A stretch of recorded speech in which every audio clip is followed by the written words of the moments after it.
Իրական փաստեր։ Գնացինք։ Հայաստանի հաջորդ վարչապետը Սամվել Կարապետյանն է։ Դա է ցույց տալիս Էմպիրիկա հետազոտական կենտրոնի կատարած հետազոտությունը։ Հայաստանի Հանրապետության ներկայիս վարչապետի աշխատանքից դժգոհ է երևանցիների 75%-ը, իսկ ամբողջ Հայաստանում 61%-ը։ Իսկ մի բան ասեմ, խաղաղության քարոզ անող եւ Հայաստանին խաղաղություն բերող կառավարությունը չի կատարել երևի թե ոչ մի հարցում եւ չի իմանում հայաստանցիների կարծիքը։ Մենք կատարել ենք այդ հարցումը եւ 88%-ը Երևանում չի հավատում խաղաղության իրական լինելուն։ Իսկ Հայաստանի Հանրապետությունում 85%-ը չի հավատում, որ այս կառավարությունը բերել է խաղաղություն։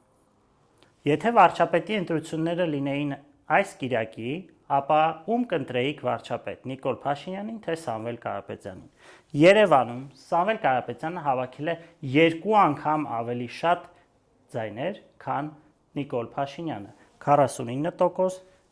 24-ի դիմաց։ Իսկ ամբողջ հանրապետությունում 35% Սամվել Կարապետյան, 34% Նիկոլ Փաշինյան։ Եթե խորհրդարանական ընտրությունները տեղի ունենային այս կիրակի,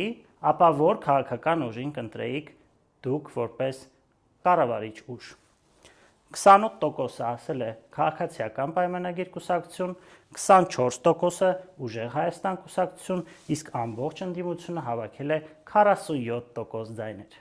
Իսկ ինչպիսին է Սամվել Կարապետյանի կուսակցության կամ Ուժեղ Հայաստանի դինամիկան։ Եթե նոյեմբեր ամսին Ուժեղ Հայաստան կուսակցության համար պատրաստ էին քվեարկել ընդամենը 4%-ը, ապա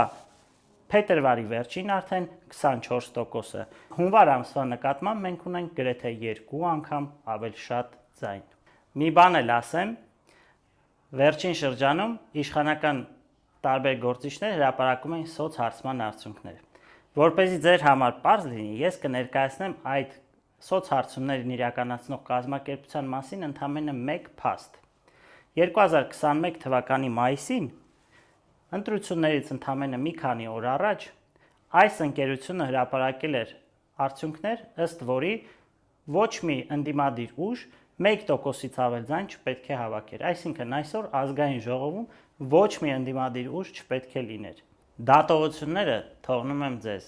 այնպես որ հիշեք, Ուժեղ Հայաստան լինելու է եւ Հայաստանի հաջորդ վարչապետը լինելու է Սամվել Կարապետյանը։ Դա